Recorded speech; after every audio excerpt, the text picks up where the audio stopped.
This chapter, we see the journey through the eyes of 11-year-old Sansa Stark, the polished, polite and proper daughter of Ned Stark.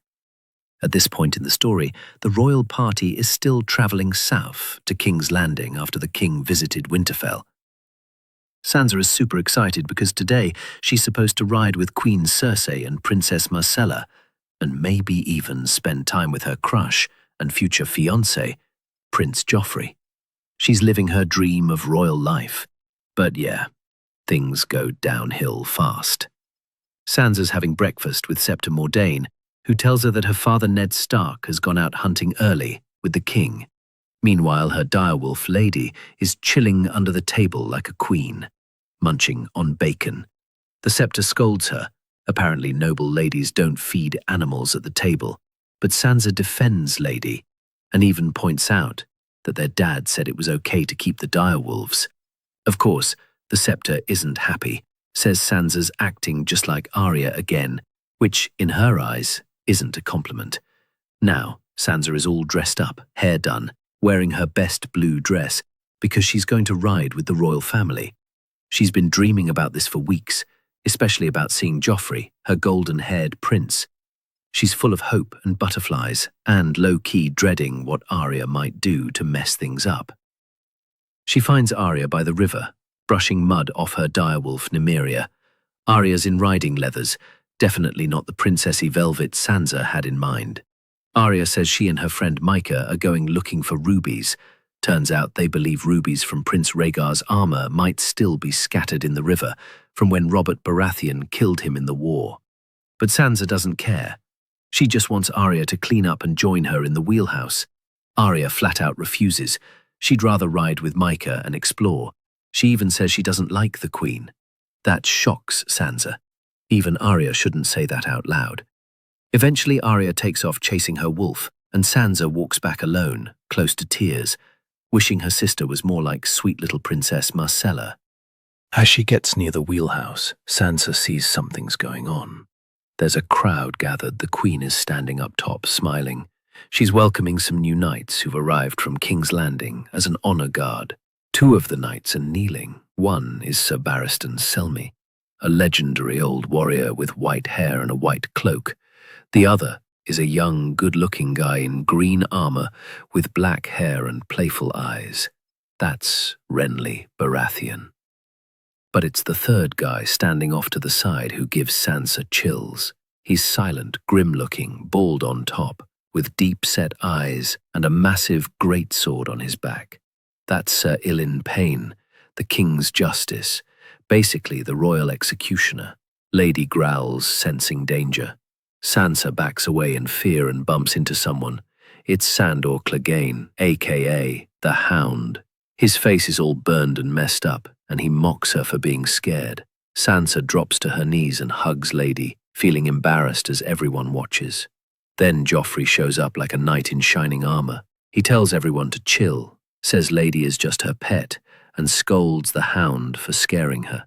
He helps Sansa to her feet and plays the charming prince role perfectly. Sansa is smitten. She tries to explain that it wasn't Sandor who scared her. It was the other guy. Turns out the silent dude is Sir Ilyn Payne, and yup, he doesn't talk because King Aerys had his tongue ripped out. Charming. Then there's some polite conversation. Sir Barristan flatters her, Renly jokes around, and Sansa handles herself well, identifying them both by name and title. Everyone laughs and the awkward tension fades. But when Sir Ilyn walks up silently, Lady growls again. Sansa apologizes even though she's terrified. Ilyn just stares at her without saying a word, then walks away. It creeps her out to her core. The queen steps in and says she and the council need to meet with her father and the king, so the fancy royal outing is postponed. But she asks Joffrey to entertain Sansa for the day, and boom, Sansa is flying high. A whole day with her prince. Joffrey suggests they go riding, but says they should leave the direwolves behind. Sansa agrees, a bit confused, but she wants to impress him. As they ride, Joffrey shows off his sword, a smaller version fit for a boy, which he proudly calls Lion's Tooth. The ride is magical for Sansa. The scenery is beautiful, the air smells like flowers, and they have a fancy little lunch with wine. Joffrey even sings for her. Life feels like a fairy tale. But then they hear a strange sound nearby, and Joffrey wants to check it out. They find Arya and Micah play fighting with wooden sticks. Joffrey mocks the butcher's boy, demands he fight him for real. Micah is scared, tries to explain that it was just a game, but Joffrey is drunk on wine and ego. He slices Micah's cheek and keeps taunting him. Arya tells him to stop, but he ignores her. Then Arya smacks Joffrey in the head with her stick, and all hell breaks loose. Joffrey gets mad and attacks Arya with his real sword. Micah runs. Arya dodges a few swings, grabs a rock, and hits Joffrey's horse instead of him. The horse bolts. Joffrey corners Arya and starts slashing at her, screaming filthy curses. That's when Nymeria comes flying in.